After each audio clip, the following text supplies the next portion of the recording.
అందరికీ నమస్కారం. రోజు సరదాగా ఫన్ వీడియోసే కాకుండా ఇలాంటి సిట్యుయేషన్‌లో డెఫినెట్‌లీ సోషల్ అవేర్‌నెస్, ఒక రెస్పాన్సిబిలిటీ ఈ వీడియో చేయడం అని నాకు అనిపించి నాకు తెలిసిన దానిలో నేను చెప్పాలనుకుంటున్నాను. ఇప్పుడు డెఫినెట్‌లీ బార్డర్‌లో ఉన్న వాళ్ళు చేస్తున్న దానికి చాలా చాలా గ్రాటిట్యూడ్‌తో ఉండాలి మనం. అలాగే వాళ్ళ మీద మనం పెట్టిన నమ్మకంతో ఇలా హాయిగా పడుకోగలుగుతున్నాము, హాయిగా ఉన్నాము.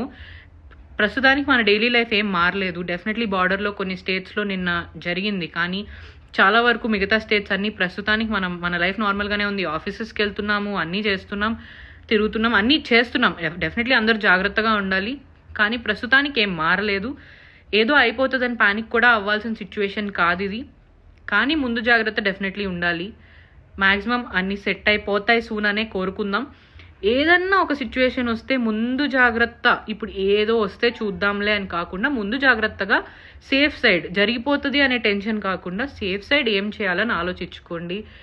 కొంతమంది ఇట్లా స్టాకప్ చేసుకోవాలని ఇవన్నీ ఇప్పుడిప్పుడే చెప్తున్నారు. బేసిక్లీ మనం డెఫినెట్లీ ఫ్యామిలీకి తగ్గట్టు ఎంతమంది ఉన్న ఫ్యామిలీ అని చూసుకొని 5 kgs 10 kgs రైస్ బ్యాగ్స్ పెట్టుకోండి, స్టాకప్ చేసుకోండి. ఇంకా గ్రాసరీస్ ఏవి ఇంపార్టెంటో ఒక 10 days అట్లీస్ట్ 1 week 10 days ఇంట్లోనే పవర్ లేకుండా ఉండాల్సి వస్తే మనం ఎట్లా ఏం చేసుకోవచ్చు అని ఆలోచించుకుని దాన్ని బట్టి స్టాకప్ చేసుకోండి. ఫస్ట్ ఎయిడ్ కిట్స్, మెడిసిన్స్, ఇంట్లో పెద్దవాళ్ళు ఉన్నారా, చిన్నపిల్లలు ఉన్నారా, దాన్ని బట్టి మెడిసిన్స్ పెట్టుకోండి. ఎవరికైనా ఈ పానిక్ సిచ్యువేషన్స్లో సడన్గా స్ట్రోక్స్ వస్తే ఆస్పిరిన్స్ వెంటనే ఇవ్వాలి. డెఫినెట్లీ డాక్టర్స్ని అడిగి, మీకు తెలిసిన డాక్టర్స్ని ఎమర్జెన్సీ సిచ్యువేషన్స్లో ఏమేమి మెడికేషన్ ఇంపార్టెంట్ అని తెలుసుకొని ఉంచుకోండి.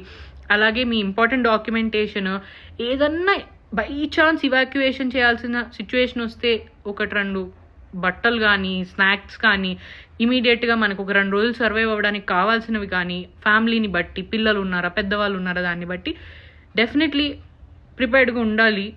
ఏదో అయిపోతుందని కాదు, ఏదో అయిపోతుందని నేను చెప్పట్లేదు, ఏమీ కాదు, పానిక్ అవ్వాల్సిన సిచ్యువేషన్ లేదు. కానీ డెఫినెట్లీ మనం సపోర్టివ్గా ఉండాలి. భయపడి ఏదేదో చేయకూడదు.